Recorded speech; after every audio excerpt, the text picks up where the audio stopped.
Casey Benane, and welcome to Y-CLAD Chat, where we chat at big city events, fill you in on industry news, keep you in the know with fashion and style with a focus on jewels and accessories, touch on lifestyle education, and keep you abreast of industry content and information that will develop both your personal and professional lives.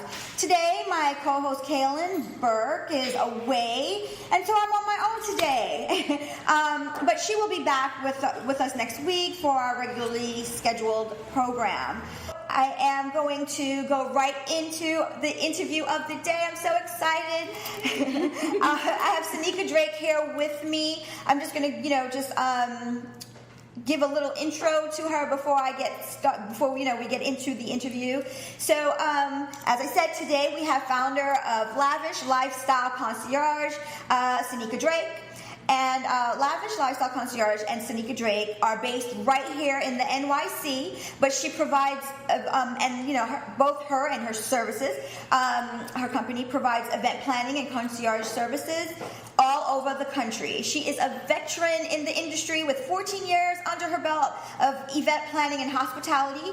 And if that didn't indicate how super smart and talented she is also a contributing writer for the Harlem Times newspaper. So today we're chatting up the business of concierge or travel concierge and event planning. What exactly is travel concierge services, the services that Cynika provides, and who is it for? How does it tie into event planning? So we're going to jump right in. So hi, Cynika. Hello. I'm excited to be here. Yay! So I know we've been kind of planning this for a while, so I'm so through some time. We've been out on the phone more than we've actually. So finally today, I'm excited to be here, and So what do you? Okay. Yeah, let's get into it. Okay. So before we actually delve into the serious questions, tell us a little bit about Cynika Drake and some personal things what do you like to do in your free time and who you are as a person? I love it. I'm a foodie. I probably eat too much. That's why when I was running here, I was winded and out of breath, and I'm coming here all disheveled. But anyhow, I love to go out to eat. I love to entertain in my home. You may have seen some of my pictures on social media of me having friends over and family over for dinner, and I just love to have a good time. Of course, I love traveling. That's my other passion. If I could live on an island, I probably would. And I would just set up a little hut there and probably have a little restaurant. Is there an island of choice, maybe? Turks and Caicos right now. Wow. It's a match between Turks and Caicos and St. Bart's, two of my favorite places to travel. Would love to retire there someday, but that's many years away. So, but other than that, I just love to have fun. I just love to go out, go to the movies, go to museums, hang out with my friends. I'm an animal lover. I volunteer at the animal shelters when I can. So that's a little bit about me outside of planning events for clients. Right. So she's a real person doing real things. Yes, absolutely. Okay, so tell us, what exactly is travel concierge? Well, I think the difference between what I do as a travel concierge and a travel agent, because people come to me and they're like, well, are you a travel agent? I'm like, no, I'm not a travel agent. I do not book flights, and we don't do a lot of the things a travel agent does. But one thing we do that's different is we offer that personalized service.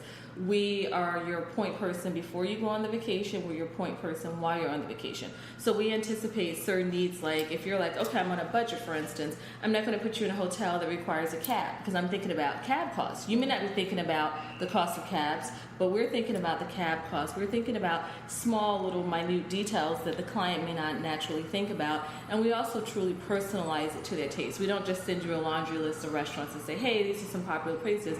We're like, okay, do you like party atmosphere? Do you like more conservative atmosphere? Right. What type of food do you like? Would you like scenic places? What do you actually enjoy? Versus a lot of hotels will just give you a list, because having been a hotel concierge myself, I will say we are, concierge secret. A lot of times we have relationships with with restaurants. And because of that, those restaurants will give us kickbacks. So we're more inclined to recommend that particular restaurant, not saying that restaurant's not good, but we're more inclined to recommend it versus... Because there's incentive. Exactly. Right. So we don't have kickbacks from people. We truly do it to personalize your experience. Right. So. I like that. I think that's really interesting. So I'm going to kind of detour a little bit. So, my husband and I, once upon a time, we used to love to travel. I mean, we still love to travel, but, with our business, it's kind of tough now, right? So, but up to recently, we were thinking, okay, we may just kind of like do some kind of mini something. So, in a situation like that, do I call my travel agent first, or do I call you and then you will connect us with a travel agent, or like how does that work? We don't work with travel agents. When people come to us, we handle your entire package. So in the sense that you're like, okay, we want to go to Jamaica, for instance. Right. Then you contact me and you tell me if you like a boutique property or if you want an all-inclusive hotel, and you tell me your budget, and then I reach out to the hotels that we have relationships with, because we specialize, I should have said this before, we specialize in properties within the Caribbean, Central America, and Mexico. Those are our three territories that we really work with. So we book the hotel for you. You tell us what hotel style you like. Right. We find the hotel that matches your personality and budget, whether it's one that we already work with or one that we'll reach out to on your behalf. And then we go ahead and negotiate the rate, and then we book it. So we handle all of that. We handle all of your accommodations. Now, in terms of airfare, a lot of clients book their own airfare because and that's what I was trying to. I was trying to differentiate so people could know. So you have to do this portion first, and then you come to Cynika or Lifestyle. I'm sorry. I'm losing it here. Lavish Lifestyles. Oh my gosh. I love it. Totally just like went blank for a second. No worries. But we could book your airfare. But one thing that I found over the years of doing this is travel agents nowadays are not getting better rates, honestly speaking, than what you could get on Expedia or Travelocity or any of those.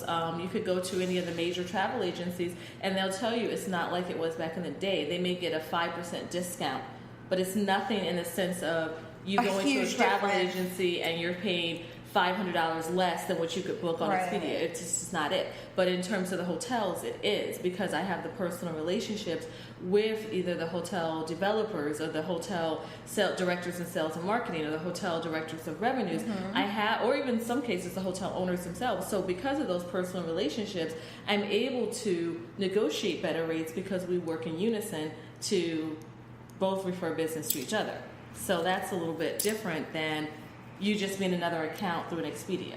Or not saying there's anything wrong with Expedia by any means. Those are wonderful companies. But when you're dealing with larger companies, you don't get the personalized attention. Like I get to know my clients. I get to know their significant others and their taste. Right. And what their preferences are in terms of, what they're looking for in a vacation experience. Exactly. I truly get to personalize. I truly get to... Like I have a client now that I'm planning a honeymoon for he and his wife, and they sent me a link to their whole wedding page, and I got to read about how you proposed, and I got to see pictures from the wedding, and things like that allow us to truly personalize the experience because I get a taste of their style. And these are a couple that like to have fun. I've had other couples that are like, we just want peace and quiet. We don't want the party atmosphere. These people, they want a party, so we'll find them a party atmosphere. You gave us that scenario, and I love it. Who exactly would want this service, or who is it for? Because when you hear, in my mind, when I hear concierge service, I automatically think, this must cost, some sort of astronomical fee. It must be like, who is this for? Anyone that has a job, I would say, that has a 9-to-5 job. Because one thing we do is we normally get rates that are 20 to 30% lower than what you could get on your own. So you could go on any of these major travel websites now and look, and then I could call that same hotel, and more than likely I will get you a rate that's 20 to 30% lower than what you're able to get on your own. And that is what people pay for. And it's not expensive. We charge a retainer, which is not very much, and then we charge $35 a day for your trip, per day. That's nothing. Yes, I remember us having this conversation. $35 a day, vacation day, and a small retainer fee. And that's why we make it affordable for the average working person. We have celebrities that are making $1 million an episode on certain television shows, and then we have everyday folks from school teachers to just working 9-to-5ers that want to take a vacation, but they want to save money. Even some of my wealthy clients are like, you know what, I want to save money. My wife wants a new bag, or I want to save money because we're buying a house, or they just like the idea of why pay more if you don't have to, when you could come to a company like mine that specializes in getting you a better rate and getting you just special perks. Like some hotels that I've sent clients to will have a bottle of champagne in the room, a bottle of wine, or they'll give them a complimentary upgrade. I even had a client that went to Tuscany, and the owner of the villa that he and his wife stayed in took them up on his private helicopter and gave them a whole tour. Oh my gosh! So I mean, things like that I need a things like that you don't get when you book through these larger travel sites or agencies, because they don't have the relationships like that. Right. You know, it saves you time, but at the same time, if you want a personal experience. And we even do itineraries. We'll give you like an overview of the best places to eat, shop, dine, whatever you want to do. And what I love about that is because like for someone like me, it takes all the guesswork out. Like, absolutely. You know, because when I think vacation, I want to start the vacation. So I feel like the process starts with just a smooth, you know, easy search, easy just, you know, putting it together, just ease in like everything. Yes. I feel like. Absolutely. And that's what I found so interesting about what you do, because you know, when you're so busy, it's so tough to like sit there. You have like your laptop, your computer out, like you're trying to do all these different things, and it comes to a point where you're like, okay, you know what? I don't have the time, so I'm just gonna look for the best possible thing, and that's just gonna be the a lot of people do it. And the average, from studies that I've done and studies that I've read about, the average person spends between 2 and 5 hours researching for a vacation. Really? Yes, between 2 and 5 hours. And at the end, they become so frustrated. That, like you just said, to your point, they will just pick whatever at that point. And a lot of times, whatever, they get there and they're disappointed. And for me, another thing that I should mention is that I travel to the hotels in which I recommend. Oh. So you're not blindly getting something. You're getting me going to the property, or my assistant going and actually staying there and dining and walking around the neighborhood and experiencing the property. And then I could come back with an actual opinion and say, okay, I know my client's style, and I definitely know my taste. I've stayed everywhere from 3-star to 5-star to 6-star properties, and I've had the gamut from the good, the bad, and the ugly, literally. And I could actually match it then to the client, versus when you're looking on these travel websites, and TripAdvisor is one of my favorites. I will give TripAdvisor a shout out, because they help to mold some of the properties that I go to look at when I do go on vacation based on the reviews. And then I go and I can make an informed decision and say, okay, this may be a good fit for you, but this may not be a good fit for him based on X, Y, and Z. But I could at least tell you when you go, I can say, okay, you know what, technically speaking, you're going to walk half a mile to get to the nearest restaurant. You're going to definitely need a car. You're going to need this. You're going to need that. Stuff that you can't get when you're reading something on a hotel website. Stuff that you can't get unless you've actually experienced it. I've been to some islands where the people are so friendly. I've been to other islands where they seem like they hate to even get you a cup of water. Yeah. So things like that you don't get when you're reading a review. No, absolutely. Especially when you're trying to read a map and you can't read a map like me, and you don't know, you can't really tell the mileage, and you don't understand what is. Yeah, so no, I think that's great. Okay, so we're going to move into the events planning portion of what you've done or continue to do. So tell us about the most memorable event that you have planned maybe recently.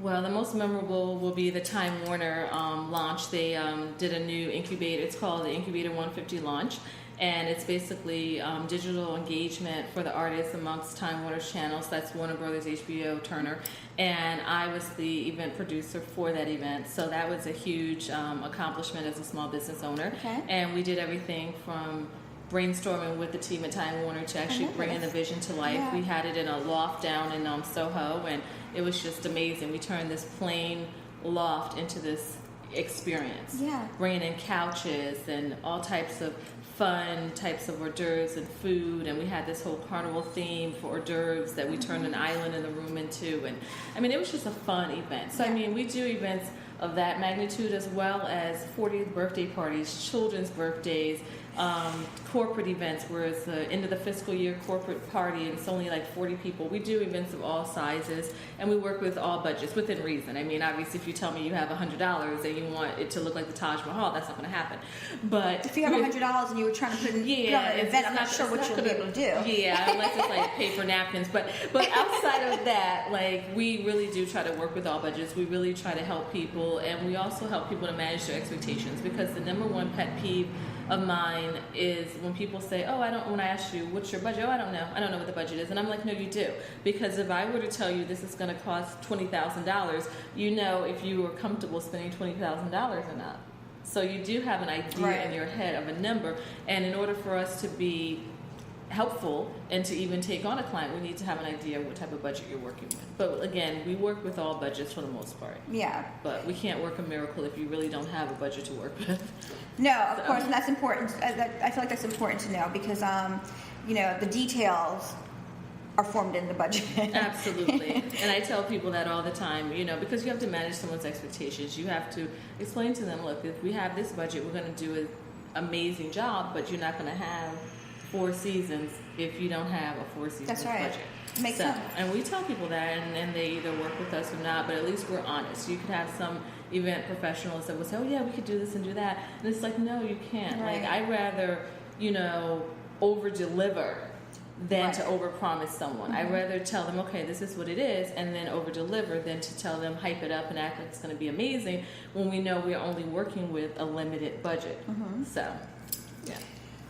Let's touch on, so before you started your business, right, you were in event planning prior to, where did you begin? No, I was in LA. I lived in LA for 8 years. Okay. And while in LA, I formed Lavish Lifestyles in 2007, and that was kind of stemming from a hobby.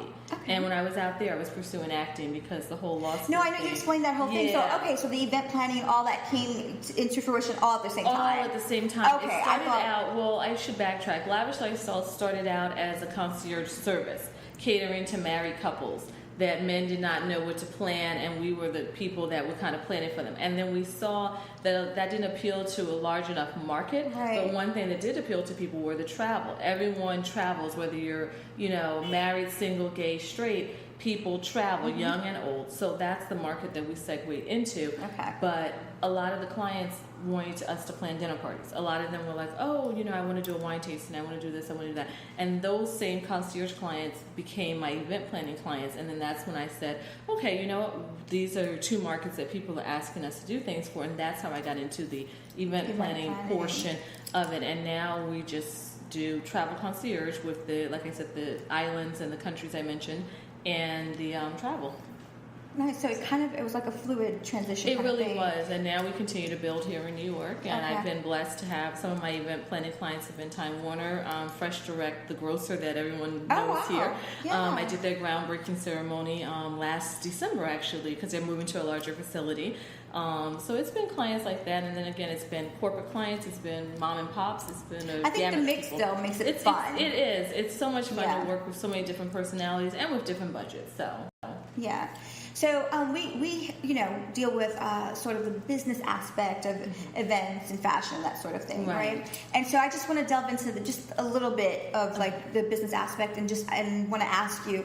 So when you came up with this concept, right, and for like young entrepreneurs out there that's trying to maybe start an event planning business or even a concierge business, what steps did Cynika take? I mean, so we know that you have this completely different background, which is not completely different because I feel like acting kind of falls into all what event planning and that kind of thing because it really takes a personality. But anyway, it does. It does, right? So, what was the first thing that Cynika did when she decided this is what I'm going to do? This is what I want to do now? Well, I would say you definitely read. I read and did a lot of research on starting a business. You incorporate, and that's something I did kind of in between the whole I don't want to be a lawyer thing, and I had a job in New York after college, and I was doing incorporations. So I feel like everything has led to the point of where I'm at now. I did incorporations for companies that I understood what an LLC was, an Inc. was, or a sole proprietorship was. And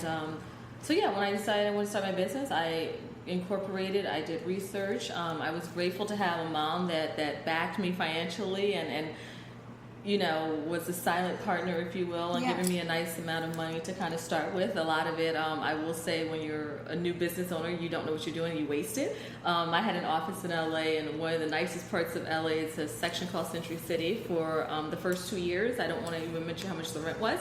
So, yes, that was a big mistake, because I realized in the digital age, people weren't coming to my office. I could count on one hand the times that people came. People were texting me, people were emailing, people were saying, let's meet for lunch, let's meet over a drink. I want to talk to you about planning this event. People were not coming to the office, and that was one of the biggest mistakes I made when I started my business. But you live and you learn. But I will say to anyone that wants to be an entrepreneur, you have to make sure 120,000% that you are passionate about it. Yeah. Because if you're not passionate about it, you are going to give up, because it is not easy. Like, I truly thought it was going to be something overnight where I was going to have a line of clients down the street, and it didn't happen that way. It's still been a constant. Who does it happen like?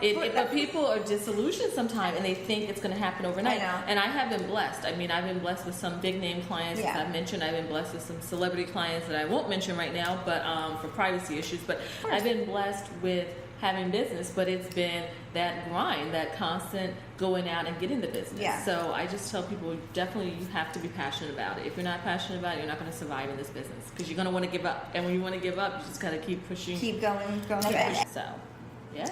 Yeah. Okay. So before we go, there's like a series of questions that I ask all the people in our hot seat. Sure.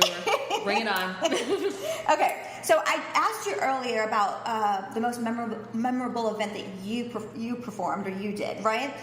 Is there a memorable event, and I'm like missing a syllable, that you went to that maybe someone else put together that just really sticks out in your mind? You're like, wow, either the food was like, something about that event that just kind of sticks out to you. Well, I will say, living in LA, I became spoiled. I can't really even pinpoint one in particular event, but I did have the privilege of going to some amazing, amazing mansion parties, amazing homes. I mean, I've seen everything from angels to mermaids in a pool to all types of things you would have never imagined. So I'm kind of a little jaded. When I moved back to New York, I'm like, where are these events? Like, so that kind of gave me ideas. But yeah, LA, the events I've seen in LA, I mean, the production in and of itself was amazing. Yeah. So I can't really pinpoint one. It's been so many. There's so I lived many. in LA for 8 years, and I used to go to so many amazing charity events and various celebrity-driven events that I've seen it all, from dog fashion shows to causes for children to,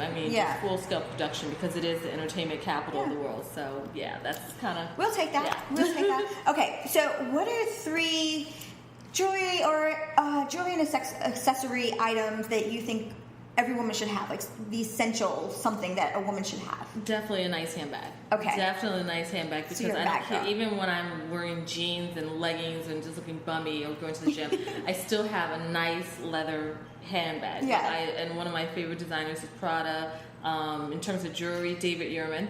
Hands down, I love David Yurman because it's so classic. Yeah. But it's just something about classic. That's my style more so. Like, I'm not overly trendy, and David Yurman to me is just me. It's just me. I would say a handbag, David Yurman jewelry, and a nice watch. Okay. A nice watch. I'm in agreement with 2 of the 3. Yeah, the handbag, and then what, the David Yurman?